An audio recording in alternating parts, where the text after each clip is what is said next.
menumbuhkan daya kritis dan analitis siswa melalui karya ilmiah. Dengan ucapan Bismillahirrahmanirrahim, acara pembukaan seminar hasil dan perlombaan karya tulis ilmiah remaja Kirsagas Yaus SMA Negeri 1 Biau dimulai. Saya bilang salam sains, kalian jawabnya integritas. Integritas, peduli, amanah. Oke, mulai. Salam sains. Integritas, peduli, amanah. Sekali lagi. Salam sains. Integritas, peduli, amanah. Oke. Saya kembalikan ke moderator.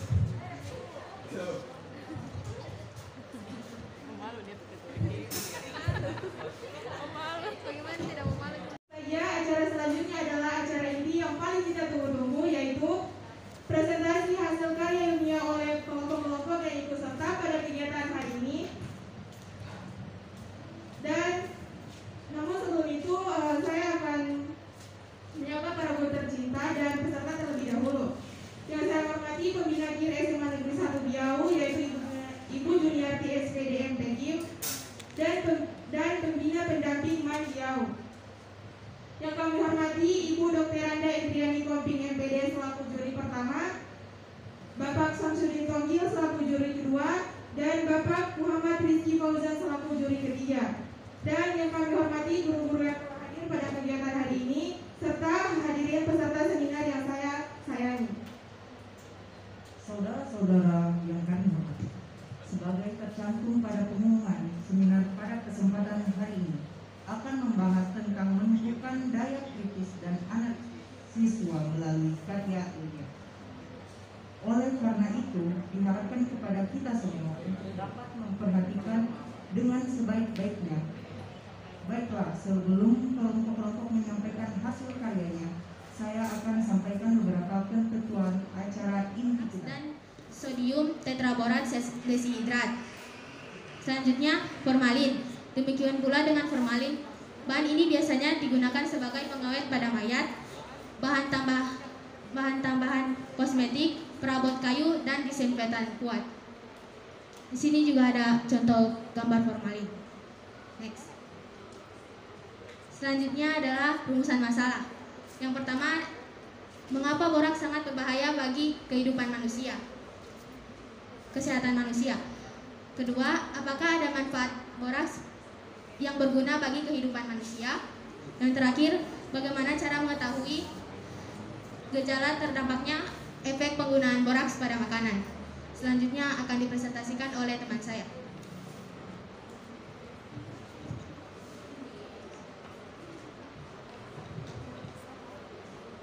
Baiklah, di sini saya akan melanjutkan penjelasan dari Yani Septriani, yaitu tadi di rumusan masalah ada 3 pertanyaan. Pertanyaan pertama, mengapa boraks sangat berbahaya bagi kesehatan manusia?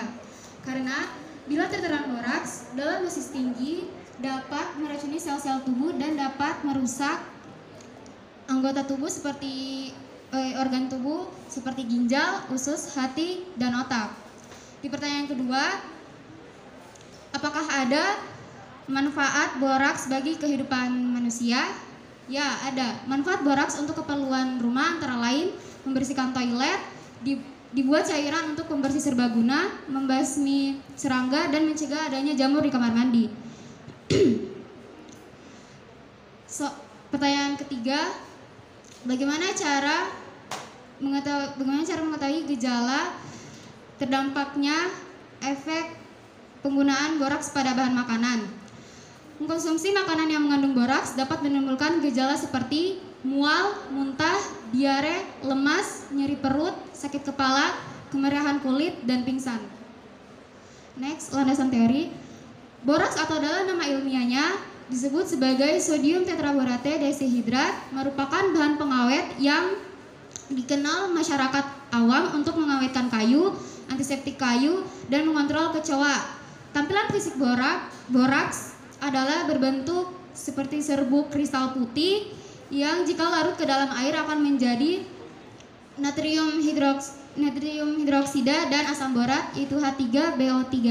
Dengan demikian, bahaya boraks identik dengan bahaya asam borat, teori dari Hamid 1993. Next. Metode penelitian.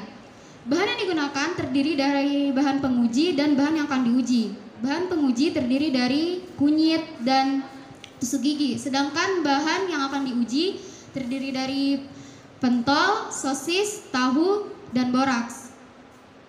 Pengujian boraks meliputi persiapan alat, pengujian kadar boraks biasanya dilakukan pada bahan makanan lunak. Tahapan pengujian meliputi persiapan alat uji dari tusuk gigi, persiapan sampel uji, dan pengujian sampel.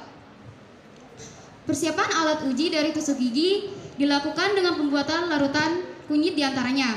Tahapan pertama, kunyit yang telah dikupas kemudian dihaluskan, kemudian tambahkan air secukupnya dan diaduk sampai tercampur rata.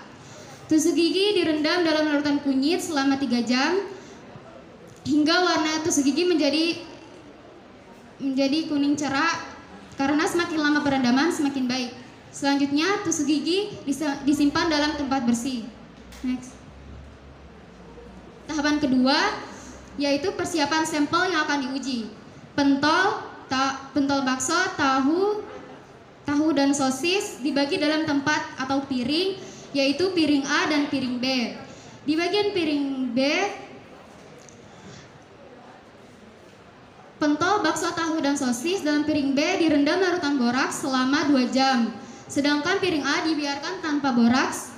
Hal ini bertujuan untuk membandingkan reaksi sampel mengandung boraks dan tidak mengandung boraks terhadap tusuk gigi berkunyit. Tahapan terakhir yaitu dilakukan dengan sampel. Sampel makanan dalam piring A dan piring B masing-masing ditusuk dengan tusuk gigi berkunyit dan dibiarkan selama 10 detik. Sekian, selanjutnya akan dijelaskan kepada rekan saya. Next. Oke, di sini saya akan melanjutkan hasil presentasi dari teman saya yaitu Farah Mutia. Hasil bahan makanan yang mengandung boraks terlihat hampir sama dengan bahan makanan yang tidak mengandung boraks. Tekstur bahan makanan yang mengandung boraks lebih kenyal. Ciri dalam hidupnya. Maka melalui kesempatan kali ini, perkenalkan, nama saya Muhammad Gufran Pratama dari kelas 11 IPA 1. Saya Zahratul Syamsuddin dari kelas 11 IPA 2. Saya Muhammad Satrio dari kelas 11 IPA 1. Dengan bangga akan mempresentasikan karya tulis ilmiah kami berupa esai dengan tema menjunjung tinggi sikap kepahlawanan di tengah perubahan generasi Z. Baik, untuk next akan dijelaskan teman saya. Kak Ferry mungkin bisa next. Latar belakang kami dalam menulis esai ini adalah baru-baru ini kita telah memperingati Hari Sumpah Pemuda, yaitu nasionalisme merupakan jiwa rela berkorban demi bangsa dan negara, dan patriotisme merupakan paham kebangsaan yang menaungi apa itu nasionalisme.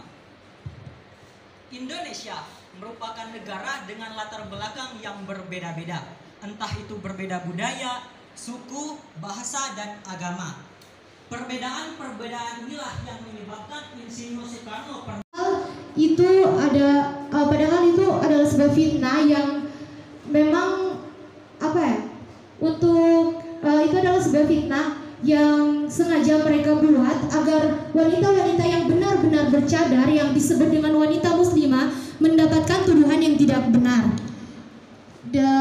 Untuk yang berjumlah sekian orang, ya, supaya lebih jelas karena subjek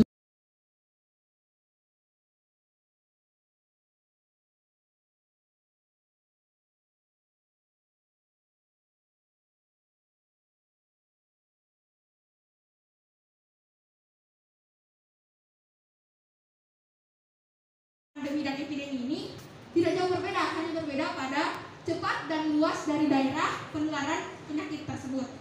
Next.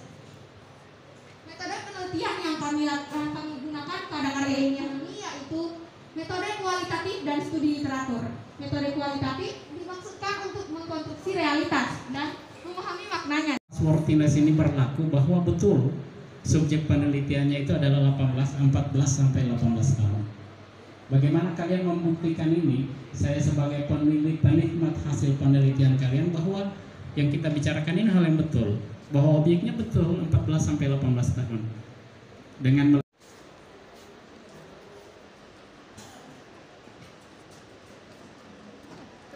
terus. Oke, terima kasih. Seperti tadi itu bukan dengan nama larutannya KMNO4 atau potasium permangat dan hidrogen peroksida. Baik, langsung saya praktekkan.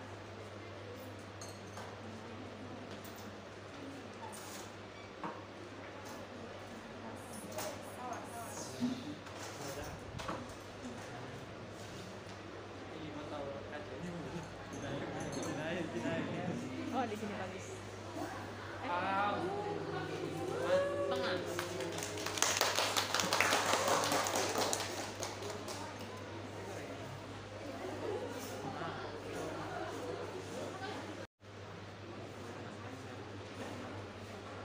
Kemudian ada demonstrasi yang kedua yaitu pasta gigi gajah. Bahan yang kami gunakan yang pertama hidrogen peroksida dan larutan kalium iodida dan air dengan pewarna makanan dan juga mama lemon. Oke.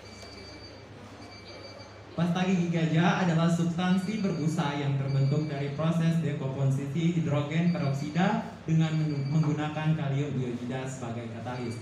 Kecepatan reaksi ini bergantung pada konsentrasi hidrogen peroksida. Reaksi ini hanya memerlukan sedikit bahan dan menghasilkan gunung api berbusa. Sekitar 50 ml hidrogen peroksida yang terkonsentrasi pertama-tama dicampurkan dengan sabun air, kemudian sekitar 10 ml larutan kalium iodida digunakan sebagai katalis agar hidrogen peroksida mengalami dekomposisi dengan lebih cepat. Hidrogen peroksida berdekomposisi menjadi oksigen dan air. Hidrogen peroksida dalam jumlah kecil menghasilkan volume oksigen yang besar sehingga oksigen dengan cepat terdorong keluar dari bejana. Air sabun merangkap oksigen menghasilkan gelembung dan berubah menjadi